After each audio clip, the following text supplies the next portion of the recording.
इज़्ज़त माफ़ वज़ीर आज़म जनाब नरेंद्र मोदी साहब, इज़्ज़त माफ़ रेल मिनिस्टर जनाब अश्विनी वैष्णव साहब,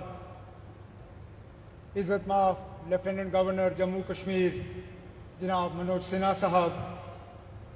इज़्ज़त माफ़ MOS PMO doctor Jitendra Singh साहब, इज़्ज़त माफ़ MOS रेलवेज़ जनाब सोमन्ना साहब,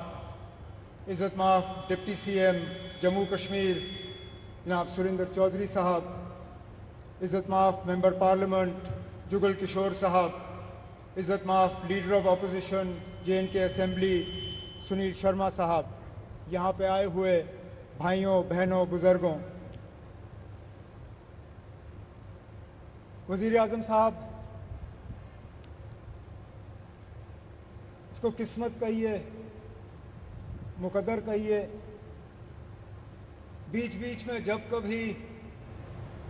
रेल के कोई बड़े प्रोग्राम हुए तो कहीं ना कहीं मेरी खुशकिस्मती रही है कि उनके साथ मुझे जुड़ने का मौका मिला। पहली बार जब अनंतनाग रेल स्टेशन का इनॉग्रेशन हुआ उसमें, जब बानिहाल रेल टनल खुला उसमें, और मेरी शायद पहली हुकूमत का आखिरी प्रोग्राम ठीक इसी जगह आपके साथ 2014 में। और इत्तेफाक की बात यह है वज़ीर आज़म साहब कि उस प्रोग्राम में 4 लोग शामिल थे, 4 आज भी इस स्टेज पे आपके साथ बैठे हैं। आप उस वक्त पहली मर्तबा वज़ीर आज़म बने थे, इलेक्शन के ठीक बाद आप यहाँ आए और आपने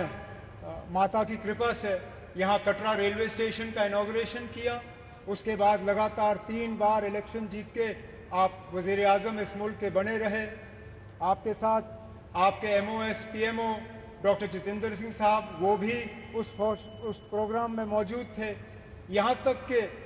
हमारे माननीय लेफ्टिनेंट गवर्नर साहब मनोज सिन्हा साहब उस वक्त MOS रेलवेज़ की जिम्मेदारी संभाले हुए थे जब यहाँ कटरा रेलवे स्टेशन का इनॉग्रेशन हुआ। और ख़ुद मैं वज़ीर आला के तौर पे मनोज सिन्हा साहब की अगर आप देखें तो माता की कृपा से प्रमोशन हुआ, मेरी अगर आप माने तो थोड़ा सा डिमोशन हुआ। मैं रियासत का वज़ीर आला था, अब UT का वज़ीर आला हूँ, लेकिन मान के चल रहा हूँ कि इसको दुरुस्त होने में अब ज़्यादा देर नहीं लगेगा और आप ही के हाथों जो है दोबारा जम्मू कश्मीर को जो है रियासत का दर्जा हासिल होगा। वज़ीर आज़म साहब, इस रेल के ख्वाब बहुत लोगों ने देखे,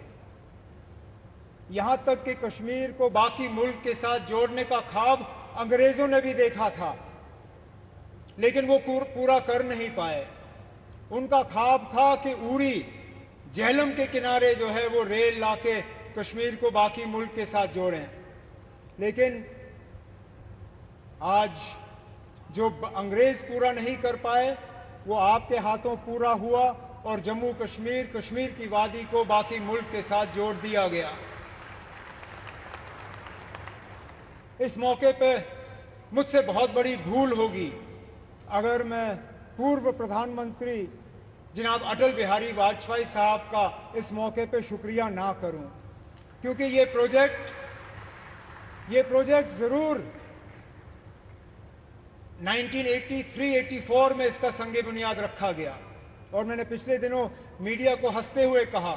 कि जब ये प्रोजेक्ट शुरू हुआ मैं 8वीं क्लास का बच्चा था। आज मेरी उम्र 55 हो गई है, मेरे बच्चे भी कॉलेज पार कर गए हैं, अब जाके ये प्रोजेक्ट मुकम्मल हुआ। और ये तब हुआ जबकि वाजपेयी साहब ने इसको प्रोजेक्ट ऑफ नेशनल इंपॉर्टेंस का दर्जा देके इसमें बजट में जो है प्रावधान करके ये प्रोजेक्ट आज मुकम्मल हुआ। इस प्रोजेक्ट से जम्मू कश्मीर को भरपूर फायदा होगा, लोगों का आना जाना रहेगा, टूरिज्म से इसको फायदा होगा, यहाँ के रहने वालों को फायदा होगा। जैसे मैं आपको अभी कह रहा था, यहाँ बारिश पड़ते ही जब हाईवे बंद हो जाता है तो जहाज वाले हमें लूटना शुरू कर जाते हैं।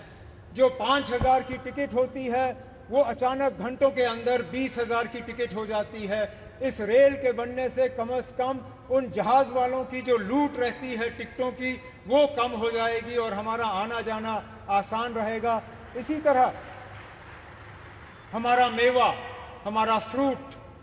कश्मीर के सेब, कश्मीर के चेरी, कश्मीर के और सारी चीज़ें जो हैं, मैं उम्मीद करता हूं कि अब रेल के ज़रिए मुल्क के बाकी मार्केटों में इनको पहुंचाने का काम होगा